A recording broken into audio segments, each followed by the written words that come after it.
वाहेगुरु जी का खालसा, वाहेगुरु जी की फतेह।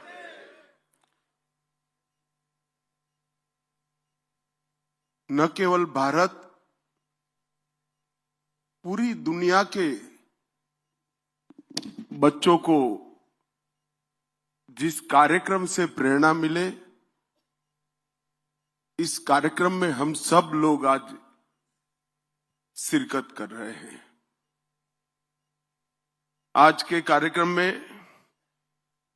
मंच पर उपस्थित श्रीमान नायब सिंह सैनी जी, श्री हरविंदर कल्याण जी, अध्यक्ष हरियाणा विधानसभा,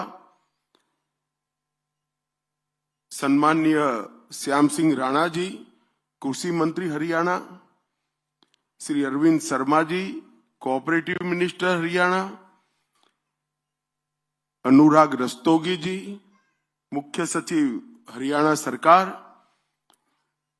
मोहनलाल कौशिक जी, प्रदेश अध्यक्ष हरियाणा,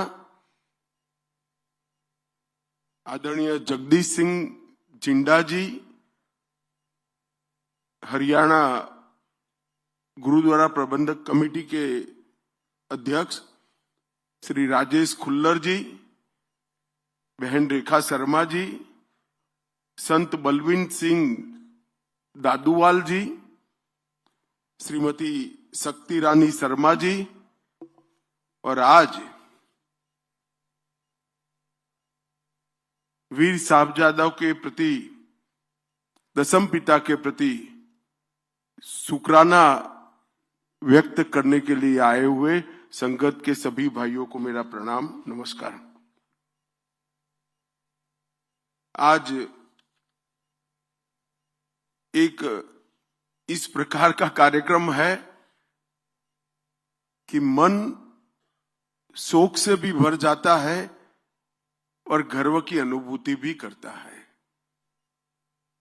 मैं अभी बाहर एक प्रदर्शनी देखकर आया। यहां एक कलाकार ने बड़े मन से वीर साहबजादों का जीवन कवन रेत से बनाकर दिखाया। जब इनकी शहादत की बात कोई व्यक्त करता है तो एक और तो मन में दुख, दर्द और शोक भी एक टीस उठती है कि जिन्होंने अभी जीवन को देखा ही नहीं था, वो बच्चों को इतनी क्रूरता से मार दिया गया, तो शहीद हो गए। और दूसरी ओर छाती गर्व से फूल भी जाती है, मैं ऐसे देश में पैदा हुआ हूं जहां एक बंदा अपने चारों साहबजादों को देश और धर्म के लिए समर्पित करने से नहीं चूकता है। मैं आज जब इस मंच पर आया हूं तब गुरु नानक देव साहब से लेकर दशम पिता तक पूरी सिख गुरु परंपरा को मन पूर्वक प्रणाम कर कर मेरी श्रद्धा व्यक्त करता हूं। आज हम यहां पर एकत्रित हुए तब मैं मां गुजरी जी के त्याग, धैर्य, बच्चों को दिए हुए संस्कार और उनके मातृत्व को भी मन पूर्वक प्रणाम करना चाहता हूं। और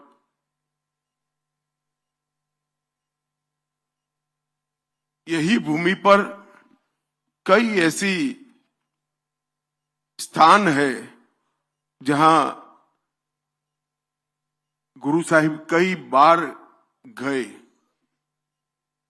यहां पर एक विशेष प्रदर्शनी का भी आयोजन किया गया, सैंड आर्ट का शो भी किया गया और एक कॉफी टेबल बुक का भी विमोचन किया गया।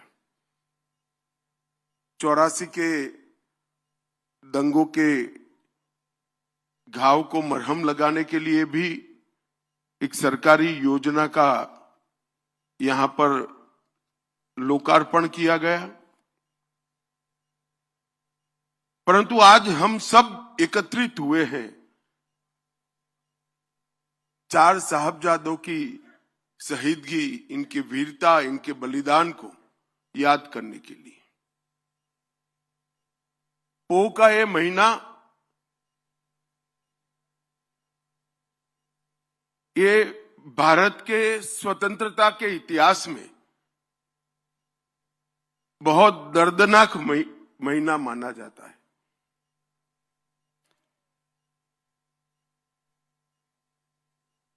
और जिन साहबजादों की बात करना चाहते हैं, बाबा जोरावर सिंह जिनकी उम्र सिर्फ 9 साल थी, बाबा फतेह सिंह जिनकी उम्र सिर्फ 7 साल, उनको डराया गया, समझाया गया, लोभ दिए गए, मगर सिंह की तरह दहाड़ते हुए कोई लोभ में आए बगैर मृत्यु को पसंद किया, क्योंकि मैं इस पिता का बेटा हूं जो इस देश के लिए, इस देश अपने धर्म के लिए कोई बलिदान देते हुए पीछे नहीं होता है। ये भावना इतने बच्चे में, इतनी कम आयु में पैदा भी नहीं हो सकती है। शायद माता गुजरी का संसर्ग ही होगा, संपर्क ही होगा, जिसने गुरुओं के पूरे संस्कार इस बच्चों में फूट फूट कर भरा दिए। मित्रों, जब हम आज इतने सालों के बाद हम इस घटना का याद भी करते हैं तो रोंगटे खड़े हो जाते हैं।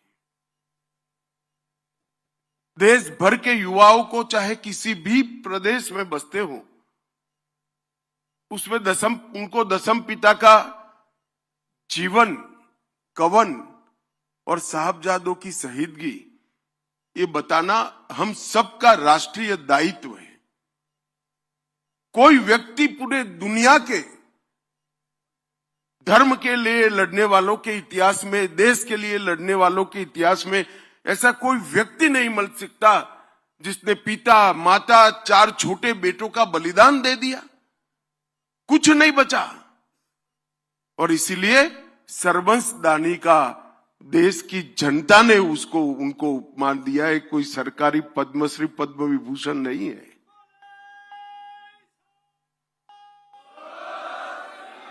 अपने पिता, अपनी माता, अपने 4 बच्चों का बलिदान करने के बाद भी लड़ाई को चालू रखा।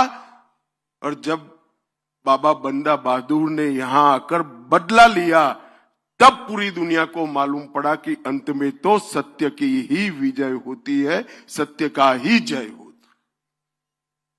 ये जो जुझारूपन है, धर्म के प्रति समर्पण है, मातृभूमि के प्रति प्यार है, ये पूरे देश के सभी लोगों को जानकारी देने का एक अवसर है। 4 बेटे शहीद होने के बाद भी लड़ते रहना एक प्रकार से बहुत बड़ी बात है। मैं इसके पर बाद में आता हूं, मगर ये पूरी परंपरा जो बनी, सबसे पहले मुगल का आक्रमण हुआ बाबर के समय में। उस वक्त नानक देव जी महाराज थे।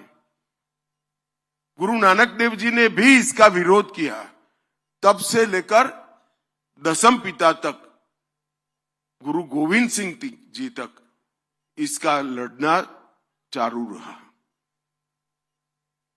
और विधि का संयोग देखिए, बाबर आया तब नानक देव जी महाराज थे, और औरंगजेब समाप्त हुआ वही कालखंड में 5-10 साल आगे पीछे दशम पिता थे। तो मुगलों की समाप्ति भी 10 गुरुओं के कालखंड में ही हुई। और ये लंबी लड़ाई हर मोर्चे पर लड़ी गई। नानक देव जी के जीवन की 4 उदासियों को जो जानता है, और उदासियों का एक बार आप रूट देख लोगे, उनका मार्ग देख लोगे, तो कोई व्यक्ति पैदल चलकर धर्म के प्रचार के लिए यहां से काबा तक और यहां से कर्नाटक तमिलनाडु तक कैसे जा सकता है? मगर चारों उदासियों में पूरे देश के अंदर अंधविश्वास का निराकरण कर कर अकाल पुरुष के प्रति श्रद्धा करने का काम गुरु नानक देव जी महाराज ने किया। पूरे भारत को एक सूत्र के अंदर पिरोने का काम नानक देव जी महाराज ने किया। अंगद देव जी आए तब नानक देव जी के सारे उपदेशों को, वाणी को गुरुमुखी में लिपिबद्ध करने का काम अंगद देव जी ने किया। पूरा जीवन गुरुवाणी का प्रचार करते रहे और गुरु परंपरा को संस्थागत किया, इंस्टीट्यूशनलाइज किया। और अंगद देव जी के ये योगदान को सिख धर्म और भारत दोनों कभी नहीं भूला पाएंगे। इन्होंने जो बोला गया था उसको शब्दों में ढालने का काम किया और लोगों तक पहुंचाने का काम किया। और तृतीय गुरु अमरदास जी जब आए, लंगर की शुरुआत की, लंगर को करीब करीब अनिवार्य बनाने का काम किया और माताओं के सम्मान का विषय लेकर पूरे भारत के अंदर उन्होंने एक मजबूत संदेश भेजा कि अगर मां सुरक्षित नहीं है, मां सम्मानित नहीं है, तो कोई भी देश बच नहीं सकता। गुरु अर्जुन देव जी ने भी आदि ग्रंथ का संपादन किया। इसमें सिर्फ गुरुओं की वाणी नहीं, महाराष्ट्र के संत नामदेव, बंगाल के जयदेव, काशी के रामानंद जी, सभी धर्म के अलग अलग संतों फकीरों की वाणी को समाहित करने का उन्होंने काम किया। और इसीलिए सिख धर्म को कहा जाता है कि एक ही धर्म का धर्म पुस्तक ऐसा है जो गुरु ग्रंथ साहब की रचना अंत में हुई। इसमें सिर्फ गुरुओं की वाणी नहीं है, कई सारे महापुरुषों की वाणी को अंदर समाहित करने का काम किया। और गुरु अर्जन देव जी ने पूरे भारत के आध्यात्म के सार को एक ग्रंथ में सुरक्षित करने का काम किया। मगर जब छठे पातशाह का आगमन हुआ, हरगोविंद साहिब जी, उस वक्त सिर्फ उपदेश से काम नहीं चलने वाला था। मीरी और पीरी की कल्पना छठे पातशाह ने रखी कि धर्म की, भक्ति की ध्वजा ऊंची रहेगी, मगर सुरक्षा की ध्वजा भी साथ में रहनी पड़ेगी। और पहली बार मुगलों के जुर्म के खिलाफ गुरुओं की परंपरा ने आगे बढ़ने की शुरुआत की। जब ग्वालियर के किले में 52 हिंदू राजाओं को कैद कर लिया गया था, दीपावली के दिन इस सबको छुड़ाने का काम गुरु हरगोविंद सिंह जी ने किया। इसीलिए आज भी दीपावली को बंदी छोड़ दिवस के रूप में मनाने का काम हम करते हैं। वहां से आगे आए गुरु हरराय जी ने करुणा, प्रकृति और औषधि, ये तीनों को धर्म के साथ जोड़ने का काम किया। और भारत की परंपरा, घायल कोई भी हो, दर्दी कोई भी हो, दुश्मन भी क्यों ना हो, उसको पानी भी देना चाहिए, दवाइयां भी देना चाहिए, इसका उपचार भी करना चाहिए। ये बड़प्पन उस जमाने में जब धर्मांध लोग सिर्फ आप मेरे धर्म को स्वीकार नहीं करते इसलिए जिंदा जला देते थे, काट देते थे। उस जमाने में कि घायल कौन है मत छोड़ो, देखो घायल शत्रु की भी सेवा करो, ऐसे उच्च विचार प्रस्थापित करने के काम किया। अल्पायु में गुरु हरकिशन साहिब जी ने भी सेवा का बहुत बड़ा उदाहरण दिया। चेचक महामारी के समय प्राणों की परवाह करे बगैर दिल्ली और इर्द गिर्द के इलाकों में सेवा की एक बहुत बड़ी परंपरा उन्होंने स्थापित की। और फिर आता है हिंदी चादर, नवम गुरु। मैं कई बार मेरे मत क्षेत्र में गुजरात में भी कहा हूं, अगर गुरु तेग बहादुर न होते तो हम कोई हिंदू न होते, कोई सिख नहीं होता, पूरा भारत समाप्त हो गया होता। इस देश पर नवम गुरु के जो उपकार है वो 5000 साल के बाद भी इसका शुक्राना अदा नहीं हो सकता, कोई भूल नहीं सकता। जब कश्मीर के पंडित उनके पास गए और कहा हमारा जबरन धर्म परिवर्तन हो रहा है, हमें बचाइए, आप ही बचा सकते हैं, तब उन्होंने उनके मुख से एक वाक्य निकला कि ये जुर्म तभी रुकेगा धरती कोई महान आत्मा का बलिदान मांगती है। और मित्रों, उसी वक्त कहते हैं ना, पूत के लक्षण पालने से, उसी वक्त 8 साल का बालक गोविंद राय दशम पिता पास में खड़े थे। उन्होंने एक क्षण का भी विचार करे बगैर कहा कि आपसे महान कौन हो सकता है, अगर बलिदान देना है तो आपको ही देना चाहिए। एक 8 साल का बच्चा अपने पिता को कहता है कि आप तो बड़े महान हो, अगर बलिदान देना है तो आपको देना चाहिए, रोक के धर्म परिवर्तन को।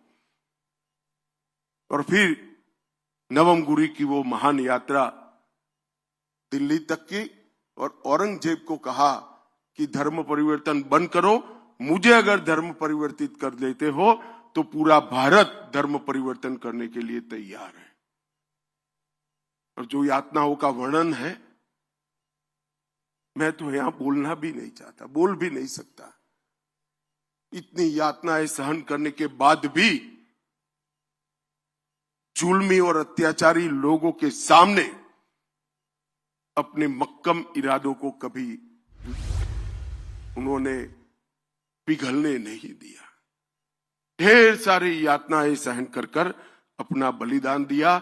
दिल्ली का शीशगंज गुरुद्वारा आज भी और सैकड़ों साल बाद भी सभी देशभक्तों के लिए सबसे बड़ा तीर्थ स्थान बना हुआ पड़ा है। और ये सभी देश के लोगों को दिखाता है कि एक व्यक्ति अगर चाहे तो शासक कितना भी जुर्मी हो कुछ नहीं कर सकता। व्यक्ति का बलिदान उसको शासक से ऊपर उठा लेता है। और तिलक और जनुई इसकी रक्षा के लिए, हिंदुओं की रक्षा के लिए, स्वधर्म की रक्षा के लिए उन्होंने अपना बलिदान दिया। और कोई दुनिया के इतिहास में बलिदान नहीं मिलता ऐसा। कई लोग लड़ते हैं, लड़ना चाहिए, लड़ते हैं, उसमें जय पराजय दोनों होता है। मगर आप जब जाकर कहकर जाते हो ऐसे जुर्मी शासक के सामने कि आप अगर मुझे धर्म परिवर्तित कर दोगे तो पूरा भारत धर्म परिवर्तित हो जाएगा। उनको मालूम था कितने अत्याचार होंगे और उनको डराने के लिए उनके साथियों पर भी अत्याचार किए गए, हिम्मत तोड़ने के लिए। मगर जरा भी डिगे बगैर अपना बलिदान दिया। और वो ही प्रेरणा दशम पिता के लिए एक बहुत बड़ा संस्कार का स्रोत बन गई। और दशम पिता ने जो किया वो तो बड़ा कमाल कर दिया। खालसा पंथ की स्थापना की और उनको कई लोग आज भी झिझकते हैं, मगर मैं हमेशा कहता हूं कि ये नवम गुरु और दशम पिता न होते तो भारत में कोई भी ना हिंदू होता ना सिख होता, सब हमारे संस्कार धर्म समाप्त हो जाते। और इसीलिए उनको हिंद की चादर कहते हैं। उनको पंजाब की चादर नहीं कहा, उनको हिंद की चादर कहा गया। पूरे इतने विशाल देश के सभी धर्मों की रक्षा के लिए उन्होंने अपना बलिदान दिया। और दशम पिता के जीवन को तो कौन भूल सकता है। इतनी कम आयु का जीवन, इतना विद्वान व्यक्ति, फारसी भी बोल सकते थे, ब्रज भाषा भी बोल सकते थे, संस्कृत बचपन से सीखे थे, गुरुमुखी में कई ग्रंथों की रचना की, लगभग 7 भाषाओं को अच्छे तरीके से वो जानते भी थे और बोल सकते थे। बहुत अच्छे कवि थे, बहुत अच्छे घुड़सवार थे।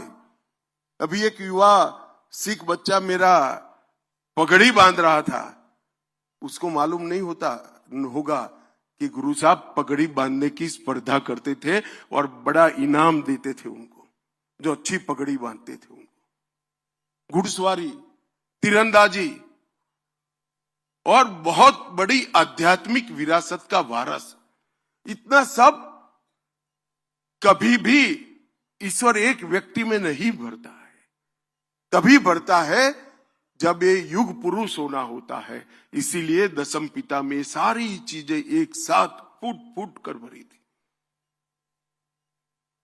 वीरता और बलिदान 2 अलग गुण हैं।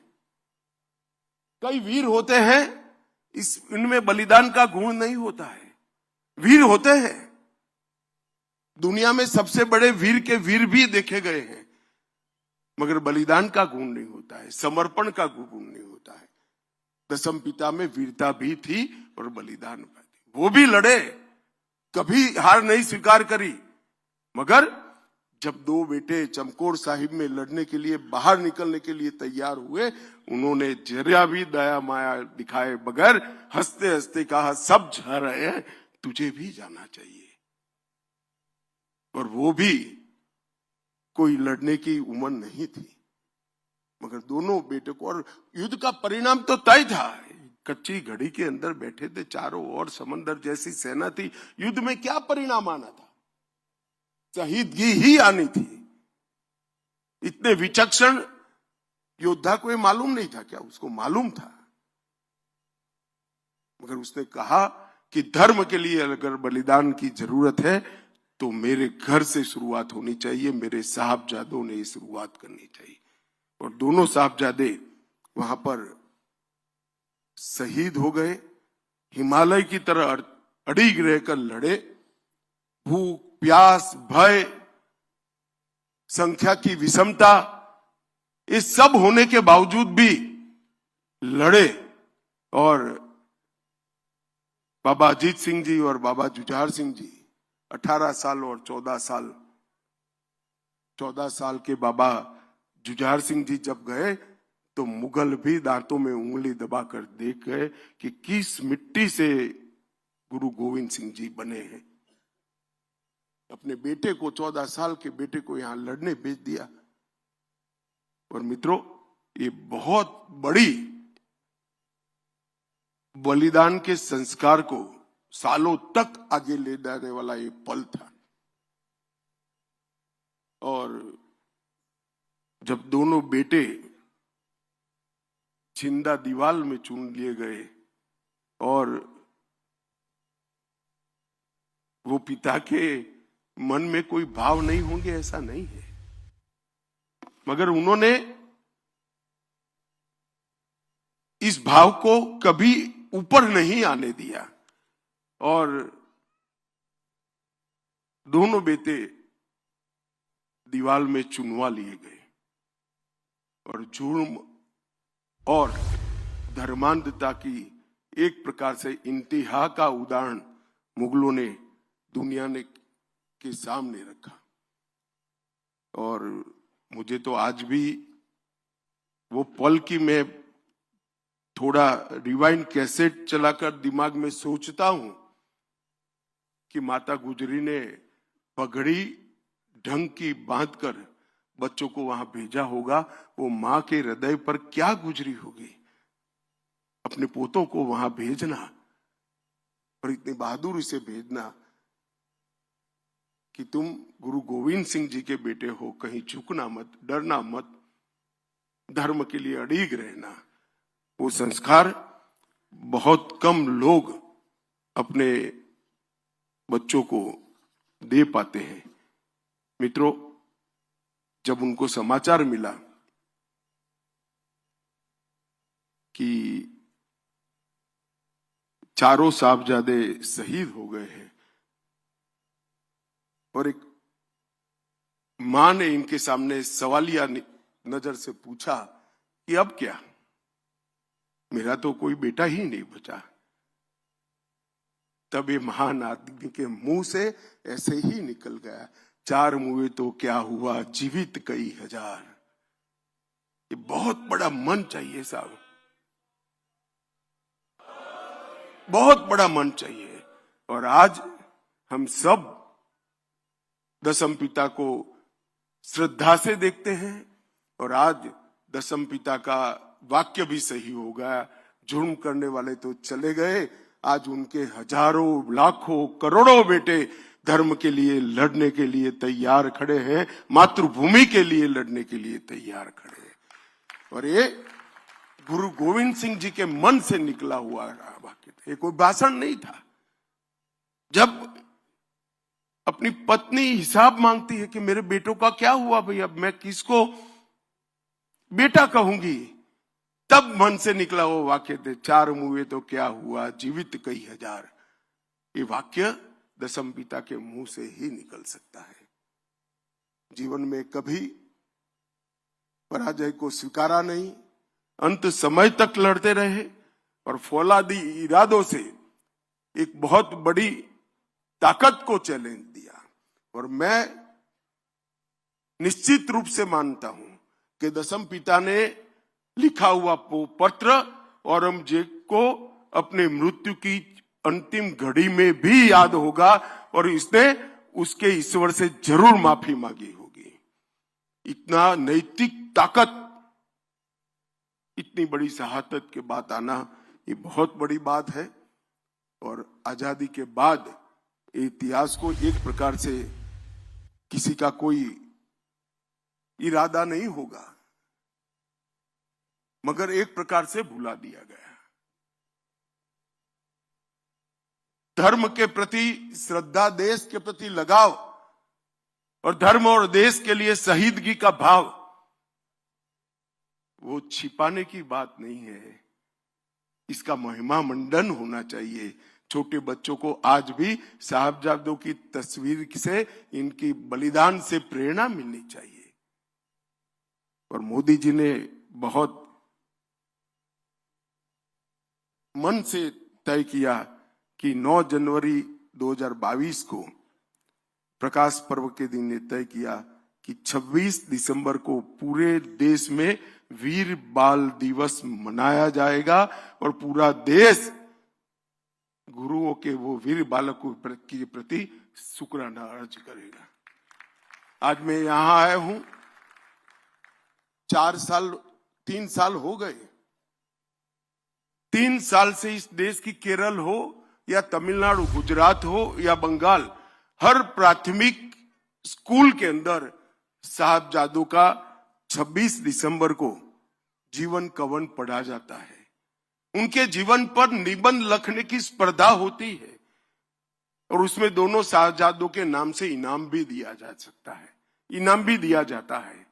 आप कल्पना करिए कितने करोड़ों बच्चों के लिए आज ये दोनों वीर बालक, गुरु के दोनों साहबजादे, दोनों शहीद बालक हमारे, वो प्रेरणा का स्रोत बन गए, और कई पिताओं के लिए भी स्रोत बने।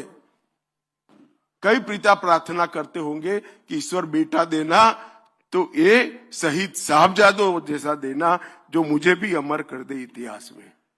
और ये बात जब ये सप्ताह मनाने का तय किया, और वीर बाल दिवस को हमने बहुत मन के साथ मनाने की शुरुआत करी है। भारत सरकार ने, सभी राज्य सरकारों ने इसकी सहायता की है, किसी भी पार्टी की हो, किसी ने मना नहीं किया। हर पार्टी की राज्य सरकारों ने इतनी सहायता की है, और आज देश भर में साहबजादों को याद किया जाता है। मित्रों, एक प्रकार से नरेंद्र मोदी जी बहुत भाग्यवान प्रधानमंत्री हैं। इसलिए नहीं कि 3 बार चुनाव जीत गए, 3 बार प्रधानमंत्री बने। देखिए, उनके ही प्रधानमंत्री काल में गुरु तेग बहादुर जी का 350वां शहीदी दिवस आया। नानक देव जी महाराज का 550वां प्रकाश पर्व आया। तेग बहादुर जी का 400वां प्रकाश पर्व आया और सरबंस दानी दसम पिता का 350वां भी प्रकाश पर्व उन्हीं के कालखंड के आया। ये भी गुरुओं की कृपा है कि एक ही प्रधानमंत्री के कालखंड में प्रथम गुरु नानक देव जी महाराज से लेकर दसम पिता तक सभी के जीवन से जुड़ी हुई घटनाएं आई और ये पूरी सिख गुरुओं की परंपरा को देश और दुनिया के सामने रखने में नरेंद्र मोदी सरकार ने कोई कसर नहीं रखी। कई सारे ऐसे इश्यू थे, FCRA का हरमिंदर साहिब का रजिस्ट्रेशन, करतारपुर साहिब का गलियारा, एक इसके साथ साथ 3 दशक के बाद सिख दंगों के जितने भी पीड़ित हैं वो केसों को रीओपन कर जिन्होंने गुनाह किया था उनको जेल के पीछे डालने का काम किया, 5 लाख रुपया मुआवजा दिया और अब सैनी साहब नौकरी भी ढूंढ कर दे रहे हैं। मैं तो बहुत धन्यवादी हूं सैनी का कि इन्होंने इतने समय के बाद परिवारों को ढूंढकर नौकरी देने का काम किया। जलियांवाला बाग का स्मारक बनाया। अफगानिस्तान, पाकिस्तान, बांग्लादेश में जो सिख परिवार थे यहाँ शरणार्थी बनकर आए थे उनको नागरिकता देने का काम किया और जम्मू कश्मीर में भी 1.16 लाख मतलब 1,16,000 परिवार थे जिनको जम्मू कश्मीर की नागरिकता नहीं मिलती थी। धारा 370 हटने के बाद उनको नागरिकता देने का भी काम कर दिया। मुझे कई बार मेरे मन में सवाल आता है कि आजादी के बाद जब विभाजन की चर्चा होती होगी तो विभाजन कागज पर तो नहीं हुआ, कभी ना कभी इसकी चर्चा हुई, ये पाकिस्तान में जाएगा, ये भारत में रहेगा। अब इतने नजदीक करतारपुर साहिब था, ये क्यों छोड़ दिया, मेरी समझ में नहीं आता है। या तो विभाजन करने के लिए, तय करने के लिए ऐसे लोग बैठे थे जिनको ये परंपरा का ज्ञान ही नहीं होता।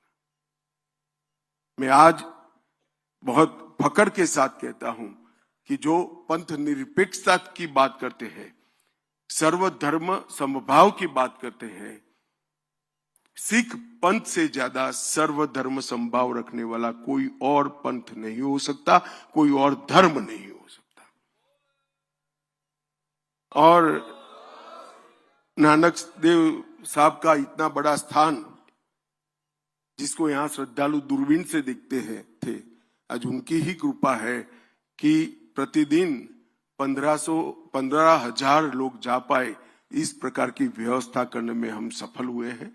और आज हम सब लोग वीर बाल दिन के सप्ताह के रूप में यहाँ चारों साहबजादों के अमर बलिदान को याद करने के लिए आए हैं। मेरा सबसे अनुरोध है कि स्कूलों में तो जो करिए वो करिए, मोहल्ले में जो करिए वो करिए, मगर अपने परिवार वालों को, अपने बच्चों को, अपनी नई पीढ़ी को इस साहबजादों का बलिदान और दसम पिता का जीवन जरूर बताइएगा। वो भारत को किसी संकट के समय में बचा लेगा, इसका मुझे विश्वास है। आप सभी का बहुत बहुत धन्यवाद। आप यहाँ पधारे, आपके साथ बात करने का मौका दिया और फिर से एक बार मेरे साथ बोलेगा, बोले सो निहाल, सत श्री अकाल। वाहे गुरु जी का खालसा, वाहे गुरु जी की फतेह। बहुत ही